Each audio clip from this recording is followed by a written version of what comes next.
as I'm walking through, it's not a bathroom at all. What was it?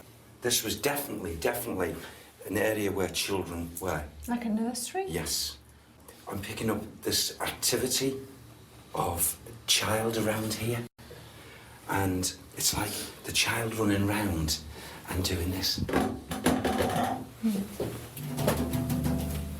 So there's just one child? Or are you picking up...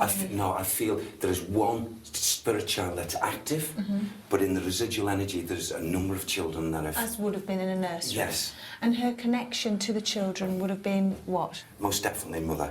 Why is she still here and why does she want... I presume she's wanting attention. I feel it's the manner in which the child lost its life which has kept the child grounded here. It's not the same child that you picked up earlier with the... separate Right. What time period would you girl, put this nursery and the children in? Probably around the 16th century. As well as acknowledging the intense activity that is believed to exist within this room, Derek's reference to a juvenile presence echoes those of David Wells, who earlier had also spent time in this supposedly restful environment.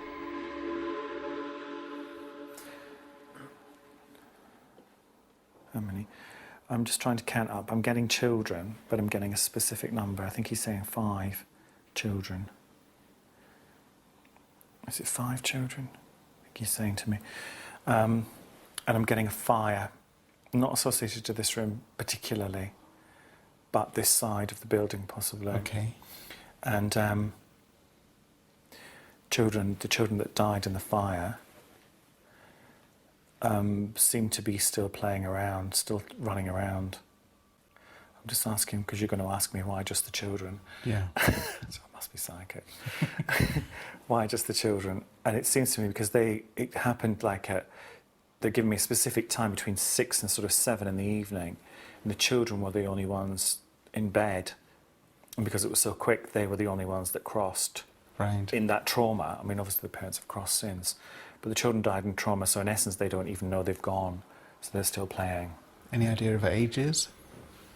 I think the youngest is probably as little as 2, and the oldest they're giving me 10 to 12. Right, okay. They're not all related though. They don't seem to be all... Well, they are related, but not all brothers and sisters, is what they're saying, so maybe cousins and things. But in this area of the building? This side of the building, yeah. Right. Not necessarily just this room, but this area of the building. Okay. However, just when we thought that room 4 only housed a youthful presence, Derek is given one other spiritual energy. There is one individual whose grounded spirit here is a man called Hubert. And he's, I feel, one of the negative ones that's on the higher floors. Hubert. He's also in attendance with him is Robert. I mentioned this Robert earlier. Yeah, one of the brothers you mentioned. Yes. Didn't you? Now I feel these two. One, I feel is active and is grounded. The other, it's just like a playback of the terrible deed that happened. And it's unpreventable to stop these energies just going right the way through the house, really. A family home for several centuries, it appears that both kind and cruel energies may still be in residence. And as we prepared for the night vigils, Dalston Hall would leave its latest occupants under no illusions as to what the night would hold. Now I'm gonna go in there and see if there's anyone in there. And if there isn't, we get the fuck out of here.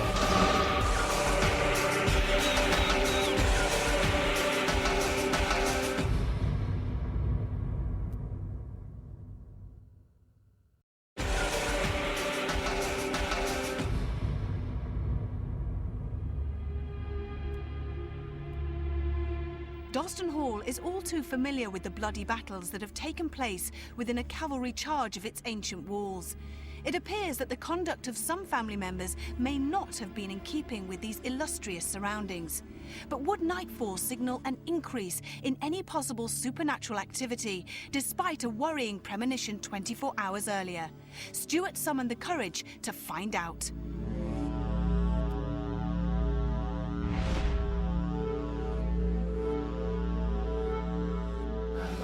very comfortable being on my own because of what I'd witnessed. Well, I didn't witness, because of what had happened to me last night when I was in bed. Now, unbeknown to me, the TV was flashing on and off. The day before our investigation, Stuart and Carl had both begun the preparations that are required for filming to take place. For these two crew members, this had involved an additional overnight stay. Not an extraordinary occurrence in itself, but purposely sleeping in Dalston's two most notorious haunted rooms. And with just a locked-off camera for supporting evidence, the reputation of the hall turned into reality as soon as their heads hit the pillow.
Clearly disturbed by the footage that he had seen earlier in the day, Stuart decided to confront any fears that Dalston Hall had to offer. Unfortunately, he may have chosen the wrong environment in which to test his nerves. Is there a spirit in this room that wishes to communicate with me? My name's Stuart. I'm not here to harm you in any way. I'm your friend.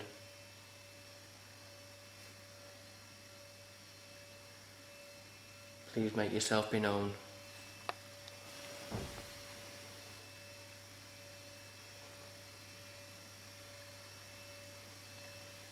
Did you hear that?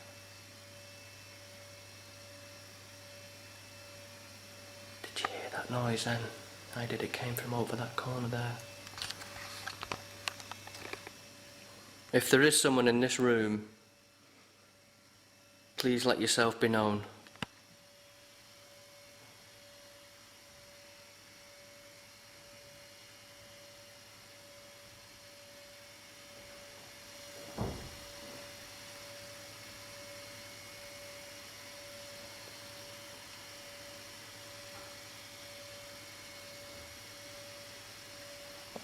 Fuck me.